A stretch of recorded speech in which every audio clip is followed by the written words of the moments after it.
He asks, what is your next move? My next move, I'm going to continue to work in the community until the community uh, let me retire. I want to retire. Okay. Beyond us getting the real news when we have the real news, what do you suggest we do to help things move things forward? So beyond watching and following the real news, what else can we do to help things? Okay. Well, this is what I tell people all the time, and I do travel across the country. Um, do whatever you can do in your community with people. Uh, if you can only help one person, mentor, guide, get into the community, talk to people, build. If it's about the environment, help with that. If it's about employment, you can help. Any way you can help, help. And I can't actually tell anybody what to do, but basically what happens is you look around and see where you can lend a hand and see how you can make that fit into your lifestyle and your work so that you're not overextended, and then give a little bit back to the community to build a better community. What do you think about the legacy of the Panthers, and is there a need for an organization like that again? So, what do you think about the legacy for the Panthers, and is there a need for that kind of organization again? Well, the legacy of the Panthers is like a mixed legacy. We did some good stuff, but we also did some bad stuff. Uh, there's a need for people, young people, whatever, this generation, uh, to form their own type of organizations, to find out how they need to address what was going on. The Panthers, that was the time for the Panthers. That was the way in which we had to operate. Those times are different. Uh, and so now people have to figure out how they need to operate, and they are doing that, and they just need to figure it out on their own, because you can't take lessons from the past and actually just imprint them on the future. People in the future, or today as it is, need to figure out their own thing. So, yeah.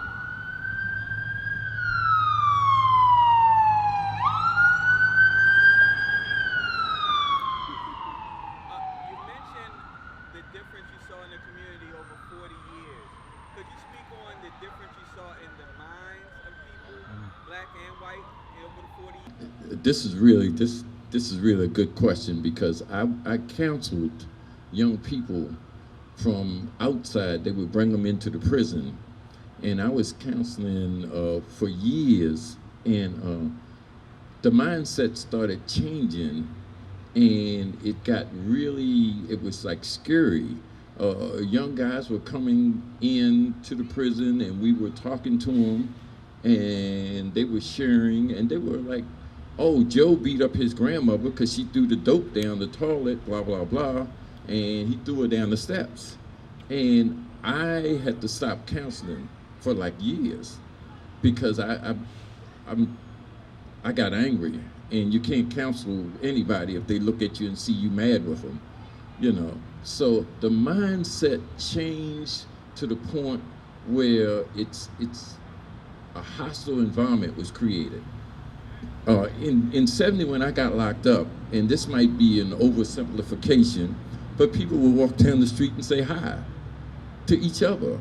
I mean, even strangers walking to the community. Hey, what's up? You know.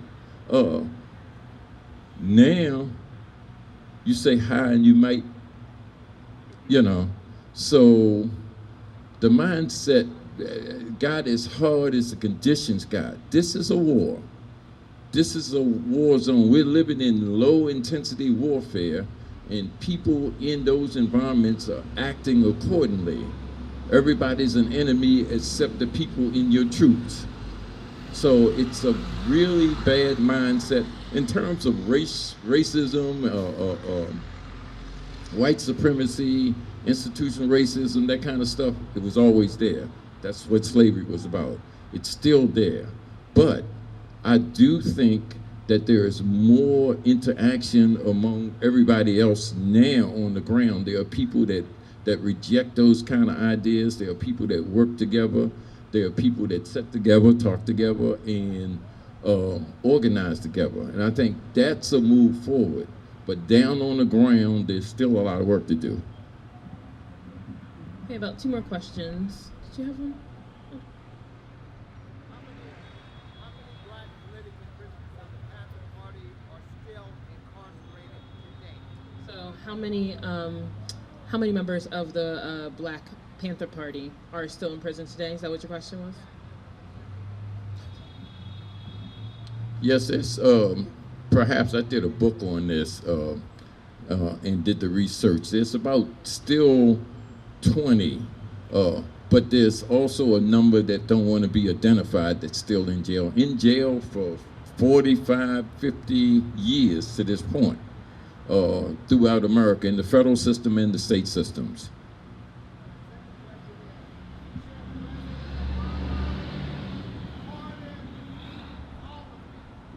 And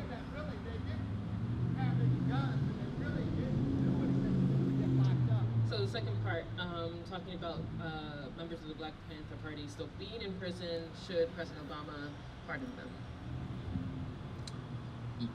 My gut feeling is yes, but I know he doesn't have the power to do it. He can pardon the ones that's in the federal system, like Veronza Bala, and they're holding Sunday out there at Cola. He can pardon those that are held in the federal system, but the ones in the state system he has no power over, you know. But in Leonard Peltier also comes to mind, and Puerto Rican political prisoners. He has the power to do that before he leave, but I don't see him doing any of it. So I have a question. You talked about the Tubman House a little bit. In the building, and for people who don't know, it was a vacant row home, and they've since done a few things to it to kind of at least have it accessible for them and for the community to go in and not like break themselves or anything like that. So, but one thing that's in there is a piece of work by Ernest Shaw.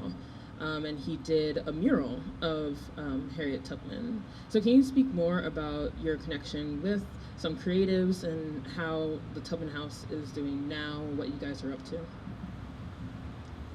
Yeah, we always work. We worked up in Connection, which is the School for the Arts up in off of Dukeland and Glen Falls Parkway. We've always worked in the community. Work closely. We have artists come in and do all sorts of projects with us, with the children in the community. We actually have a couple of artists that's teaching young people in the community. And so we've always worked with people that does spoken word or anything else. That's part of the educational process, but it's also part of unifying the community. Again, the Tubman House right now has created a little farm beside it, and we are in the process of training 10 young people how to grow food. Some of it is already 2 feet high. We give them a stipend at the end of each month to encourage them for the work ethic, but at the same time, they're learning something that they can take for the rest of their life. And they end up taking the food also, and because the food is for the community. So we're doing that stuff. We're teaching video photography in the Tubman House, and we're just trying to give people in the community a sense of other possibilities, and the fact that when they see strangers in the neighborhood, it's not to lock up somebody. And what's the exact location of the Tubman House? It's on the corner of Pressbury. Okay, it's on the corner of Pressbury and Mount Street, and it's 1618 Pressbury Street, but it's across from the Freddie Gray mural. Freddie Gray was beaten like 50 yards from where we are. You can stand where we are and look at that spot and look at the memorial for him. and it's a community. I would encourage people to come down and help, get in touch with us, and help and do stuff. And where can people find you? Well, there's a Facebook page, Friend of a Friend, or Coalition of Friends. And so you can go on Facebook and you can look it up and you can plug into our, I guess it's the IT person or somebody. And they will plug you into the calendar and of events and everything else. Great. Can we give another round of applause for Mr. Eddie Conway? Thank you so much for being with us. Are you going back to work? I'm going to go back to work. You're going to go back to work? Yes. Okay. And you guys can do the same. Thank you again for being with us, for being outside. Stay tuned. Please follow us on our social media for updates about when our next talk is. The next theme is love, so that should be interesting. It's not in February. So please stay tuned for all of that to happen. Thanks, guys, so much.